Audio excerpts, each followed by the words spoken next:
Here we are back again for another video on A Course in Miracles. So thank you for joining me, and thank you for your patience if you have been following these videos in real time. I know it's been a couple of weeks since my last video, and that's because I have been occupied in the garden and haven't had so much time in between when I would be doing these videos. But today I have a little bit of space between private sessions. It's raining outside and my class this evening. And so I thought, okay, great. I'm going to use this time and we'll do a video together. All right. So today, I remember, we will be reading a section of the text where we've started again, right? We're in chapter 1, section 4, if I'm remembering correctly, and we will be practicing lesson number 62 together, and then we will be reviewing principle number 20. And so without further ado, I'm going to go ahead and share my screen with you. And so we click on Read A Course in Miracles, click on the text. We're in chapter 1, section 4, the escape from darkness. And let's go. Paragraph 1. The escape from darkness involves 2 stages. First, the recognition that darkness cannot hide. This step usually entails fear. Second, the recognition that there is nothing you want to hide, even if you could. This step brings escape from fear. When you've become willing to hide nothing, you'll not only be willing to enter into communion, but will also understand peace and joy. All right, so the escape from darkness involves 2 stages. So apparently we're being told that we live in a state of darkness. Presumably that's a darkness because we don't yet know the full truth. The darkness is the condition of our point of view and our thinking and the condition of the world. So the escape from darkness involves 2 stages. First, the recognition that darkness cannot hide.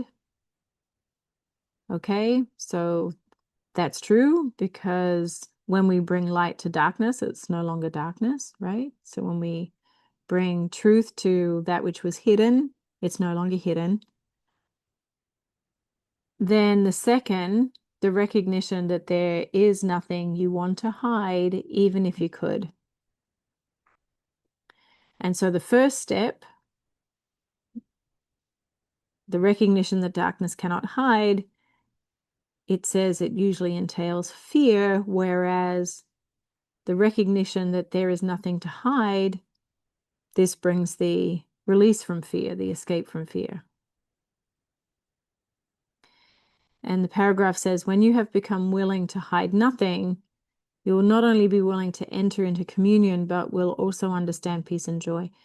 And so I find this interesting because in our culture, privacy, hidden things is just simply part of the culture because it's tied into our privacy. We have legislation around it. We have societal rules around it. We have personal rules about it. And so I suppose I'm curious to hear more about what hiding nothing means within this context. However, I can understand how when we have become so realized in truth that anything that we want to hide from the personality's point of view for shame or for embarrassment or just simply to keep a secret, that becomes childish or irrelevant maybe. So we'll see. I'm curious to see what happens next. So I'm going to go back to sharing the screen for paragraph 2.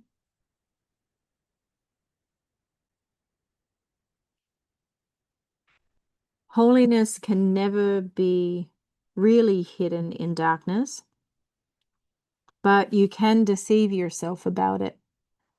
This deception makes you fearful because you realize in your heart it is a deception, and you exert enormous efforts to establish its reality. The miracle sets reality where it belongs. Reality belongs only to spirit, and the miracle acknowledges only truth. It thus dispels illusions about yourself and puts you in communion with yourself and God. The miracle joins in the atonement by placing the mind in the service of the Holy Spirit. This establishes the proper function of the mind and corrects its errors, which are merely lacks of love. Your mind can be possessed by illusions, but spirit is eternally free. If a mind perceives without love, it perceives an empty shell and is unaware of the spirit within. But the atonement restores spirit to its proper place. The mind that serves spirit is invulnerable. What I want to highlight for this paragraph is the parts of our anatomy, our subtle anatomy. So we're being shown here through this paragraph that we are both mind and spirit, that I suppose we have a mind. The mind is capable of having illusions, and that we are also both spirit that's not necessarily recognized. But when the mind is, as it says at the end of the paragraph, if a mind is in service to spirit, then that mind becomes invulnerable. The reason why I wanted to highlight that point is because it gives us our power back, that we can pause and make a choice about how we want to use our mind, the true function that we wish to give it, as opposed to the function that we've haplessly been born into and habitually perpetuated. All right, so let me go back now to share the screen again for paragraph 3.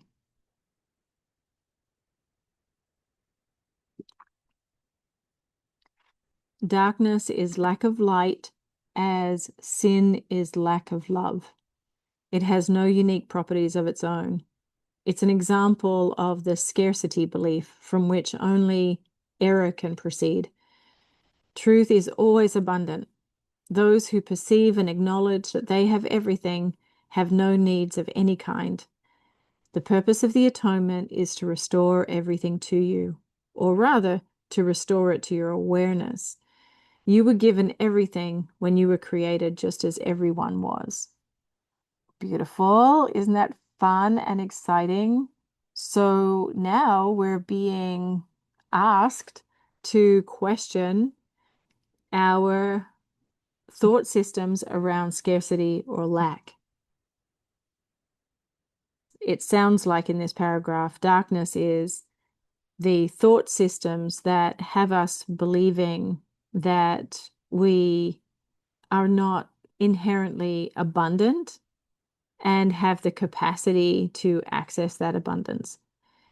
But in the meditation classes that I facilitate, this is one of the themes we often go back to, which is that if you just come home to the truth of this now moment, the part of your mind that believes in lack and limitation, scarcity, is led to realize, to find proof in the truth of this now moment, which is the incredible, unconditional, abundant love and support that's here. But even now, if we were to just take a minute to look around in the space that you're occupying, or even if you happen to be listening to this while you're taking a walk or you're outside. Just taking a breath and looking around, all your physical senses can perceive is abundance, actually. But what's happened is that we have this overlay of human rules and laws, which the Course in Miracles is spending a lot of effort to reveal that system and that structure to us, and to show us that that's actually not our birthright and not natural for us. But what is natural for us is our abundant nature. So the paragraph says, the purpose of the atonement is to restore everything to you, or rather to restore it to your awareness. Finishing with, you were given everything when you were created, just as everyone was. And so we're the same in that. And when we take a breath and look around and we find the truth of the unconditional love and support, the abundant love and support, as the earth, as the water she recycles for us, as the air that we're breathing, how she supports the animals and other living things for us to interact with and learn from and play with. Amazing.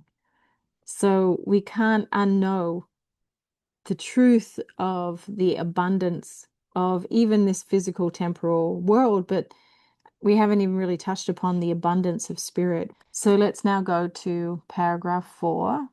Last one, short one. The emptiness engendered by fear must be replaced by forgiveness. This is what the Bible means by there is no death, and why I could demonstrate that death does not exist. I came to fulfill the law by reinterpreting it. The law itself, if properly understood, offers only protection. It is those who have not yet changed their minds who brought the hellfire concept onto it. I assure you that I will witness for anyone who lets me, and to whatever extent he permits it. Your witnessing demonstrates your belief and thus strengthens it. Those who witness for me are expressing through their miracles that they have abandoned the belief in deprivation in favor of the abundance they have learned belongs to them. So here we are. This paragraph is miraculous, just as the last section that we looked at in the previous video, because we're hearing the voice of Christ speak directly to us. This paragraph is written in the first person, predominantly. That I is Christ speaking directly to us. He is reinterpreting history and the message, his function, and to an extent the Bible, which to some would be blasphemous. So this is why the Course in Miracles can be controversial and not for everyone. But if you're open to a deeper inquiry into the function of Christ for us and for our personal salvation, then I think this is worth the exploration. And so for me, for my part, it's part of the reason why I want to share this with you in the way that I have over the years, many years, read the text, practiced the lessons, and also meditated on the principles of miracles. So in this paragraph, he's referencing the Bible, saying the Bible says there is no death. So the reinterpretation here is that he's connecting the concept of death with emptiness and with fear, and the liberation from the concept of death is through forgiveness. The Course speaks quite a lot about forgiveness, but let me just say that forgiveness, from the way I have come to understand it, is a bridge from the human story that the human mind needs in order to access the truth. And that it's the realization that the grievance that we were holding on to, the cause of the grievance is not what we thought it was. And that when we hold a grievance, it's because in that moment we're preferring our ideas about the function of that occurrence over what God meant for that experience for us, or even what our eternal selves in collaboration with God intended that experience to mean and be for ourselves and for ultimately our souls. And so forgiveness is when we realize or remember that what happened had a purpose. The purpose was important. Part of its purpose was to help us in some way. And so we're not a victim then to that occurrence, to that happening. Once we realize that, then there's no good reason to hold on to the grievance. Why would you? Because holding on to the grievance is the poison that you drink, right? That you hurt yourself by doing that. So there is no death, is the reminder for us to come home to and focus on our own eternal nature, which Christ was illustrating to us through his resurrection. So this paragraph says, I came to fulfill the law by reinterpreting it. The law itself, if properly understood, offers only protection.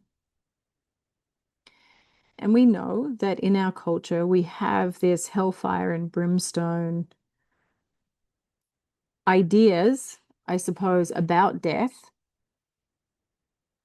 However, in this paragraph, Christ himself is saying, I assure you that I will witness for anyone who lets me, and to whatever extent he permits it.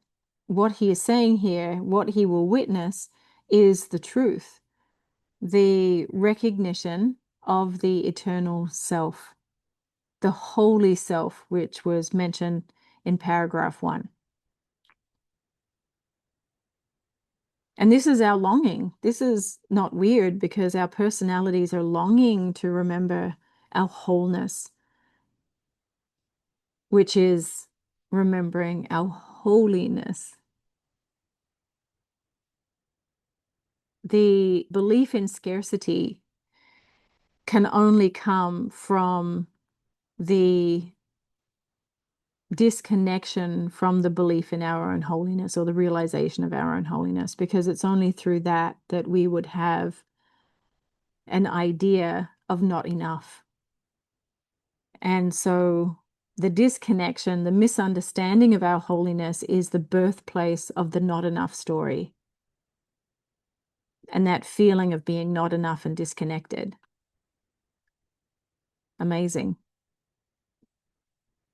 So he says, and finishes the paragraph with, those who witness for me are expressing through their miracles that they have abandoned the belief in deprivation, scarcity, not enough, limitation, and lack, in favor of the abundance they have learned belongs to them.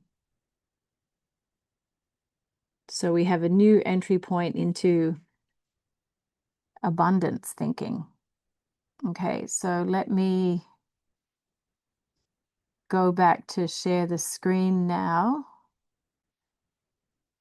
as we go to the workbook for our lesson, and we are in lesson 62.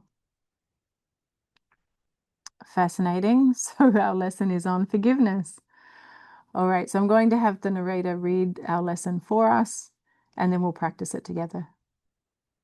Lesson 62.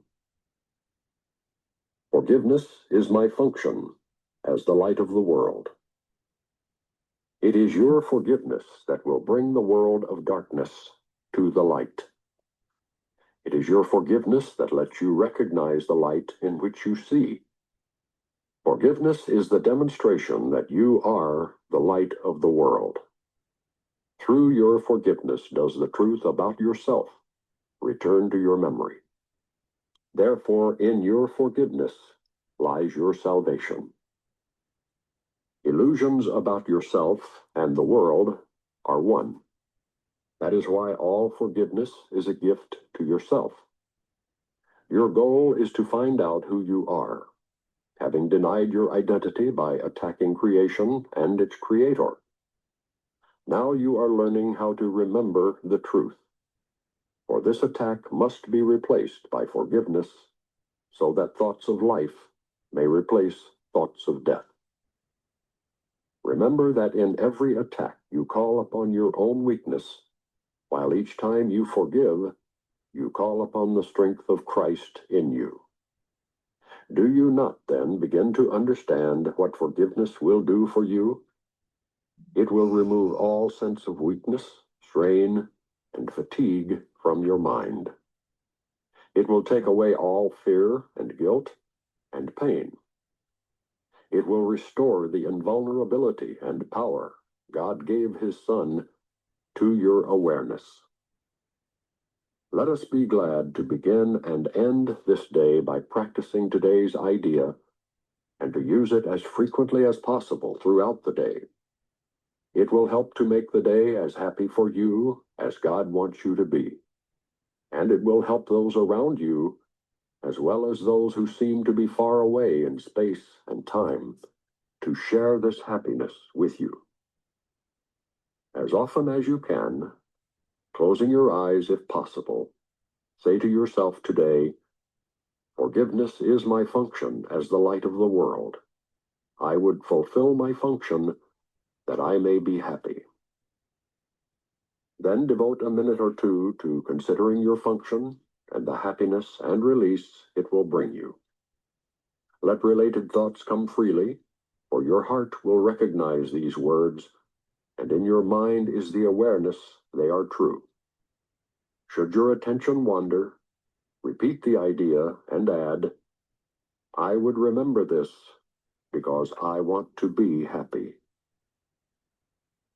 So forgiveness is forgiving God for our belief that we were kicked out of the kingdom of heaven to feel separate from Him, from His grace.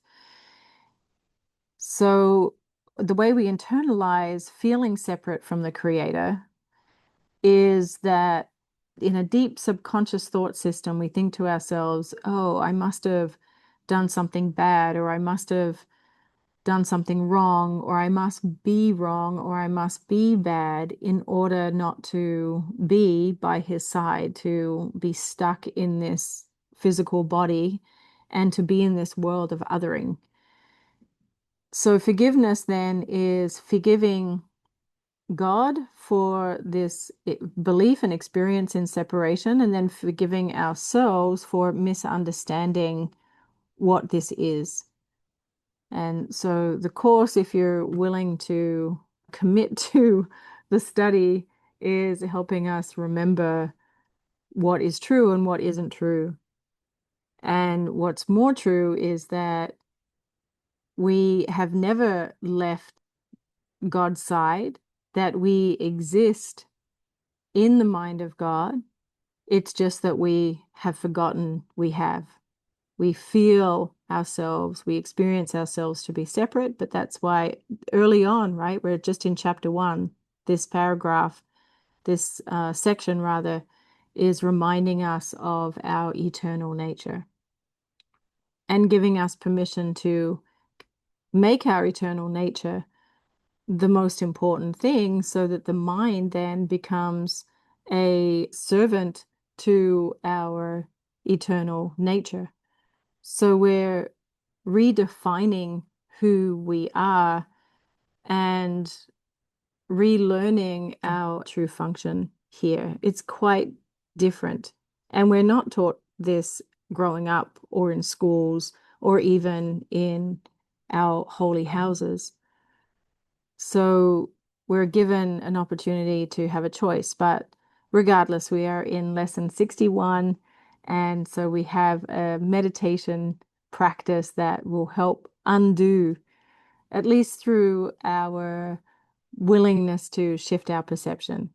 It's enough still at this time. We don't have to try. We just need to give ourselves permission to be willing to see things differently, to experience these things differently, and to create the conditions for happiness. So this lesson, the instructions ask us to practice it in the morning and in the evening. And I don't think it gave us a time. Let me go back and look.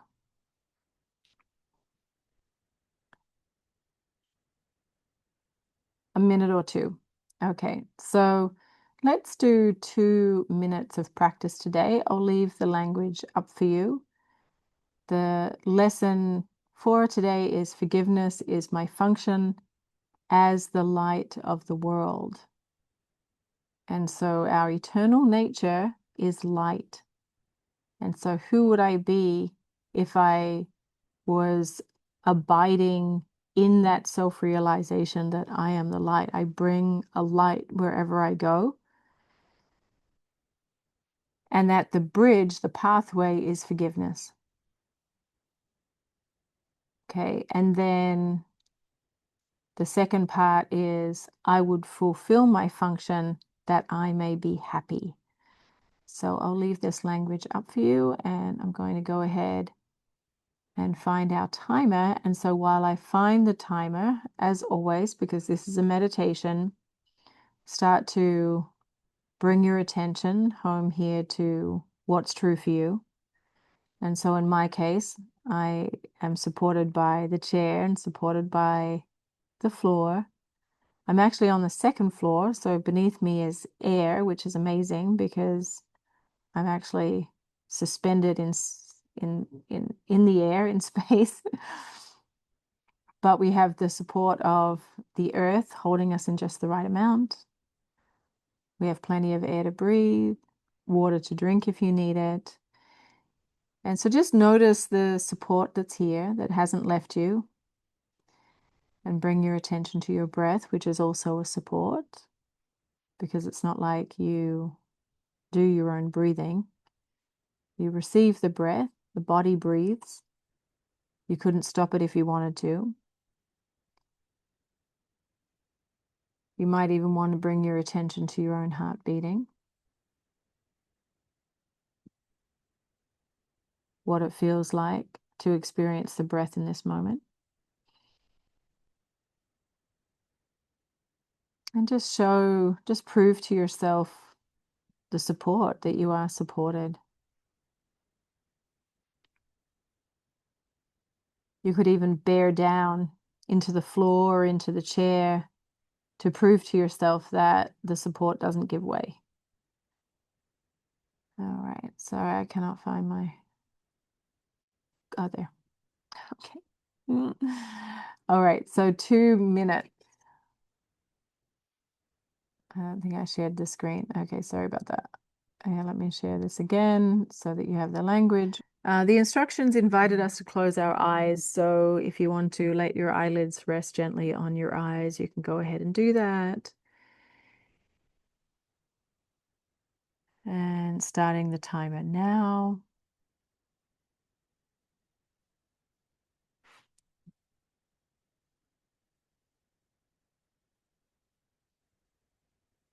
Reminding yourself, forgiveness is my function as the light of the world.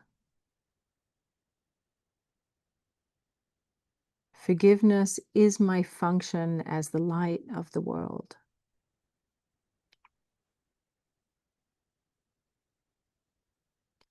Forgiveness is my function as the light of the world.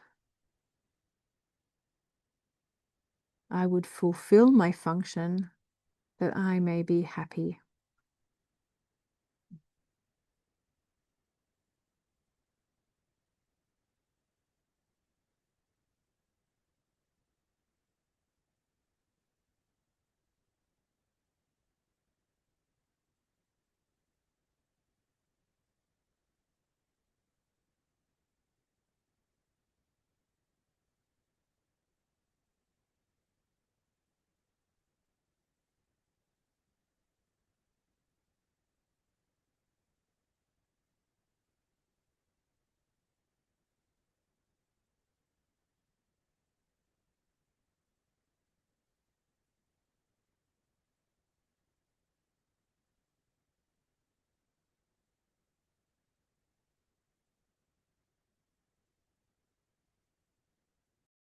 I would remember this because I want to be happy.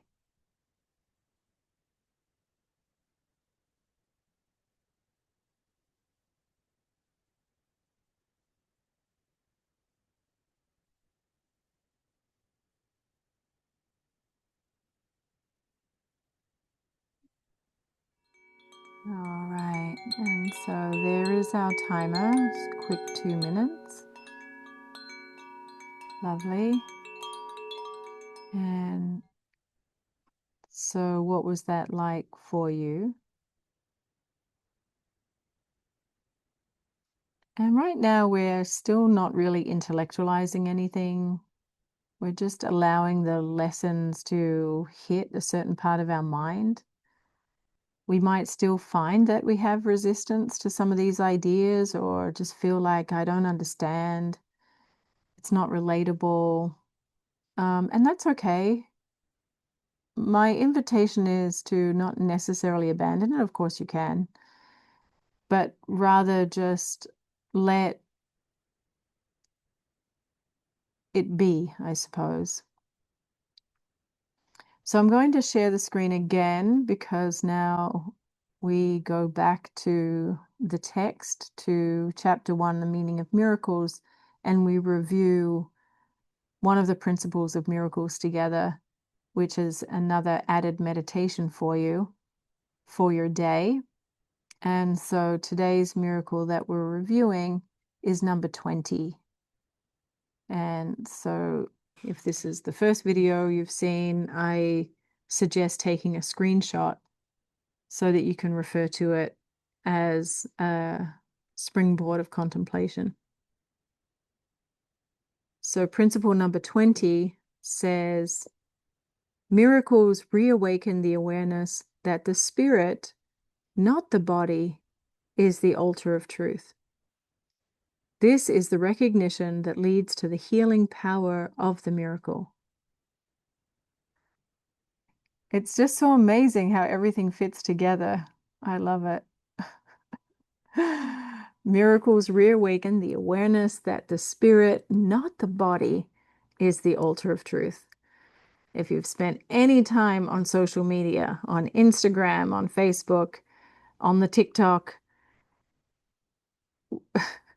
our society has made the body the altar of truth. And so this is just a little awakening to say, maybe you're looking in the wrong spot for liberation. Maybe there's another part of yourself, another part of your essence, your nature that we use the word spirit to put your attention on. Find your way to that part of yourself to allow that part to communicate truth to us. That part is in communion with the Holy Spirit, in communion with the divine, is watching over this life, is only a thought away.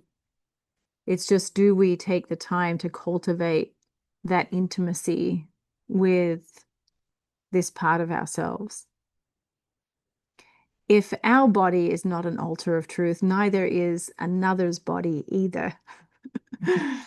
All right, so this is the recognition that leads to the healing power of the miracle. So it's through our spirit essence that we heal, not through our bodies.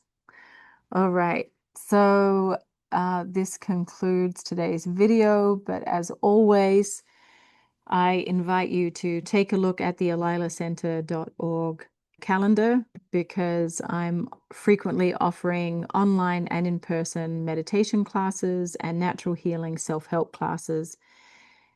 And these classes are just an opportunity to be still, to create the conditions for miracles. And coming up, I'll be traveling a little, so I advise you to just check the schedule in case the dates have moved. But usually the mindfulness-based meditation class is on the third Tuesday of the month at 7 p.m. Eastern, and the natural healing self-help class is on the fourth Monday of the month at 7 p.m. Eastern. But I know at least in these upcoming 8 weeks, there will be some travel. And so I know that the schedule has changed, but you're welcome to join. And I would also like to put on the calendar a 1-day silent meditation retreat. So if you are interested in that, people's schedules are busy. So feel free to tell me, to let me know if there are dates that work for you, and I'll see if I can make it happen. All right. So have a fantastic rest of your day, and I'll see you next time. Thanks. Bye.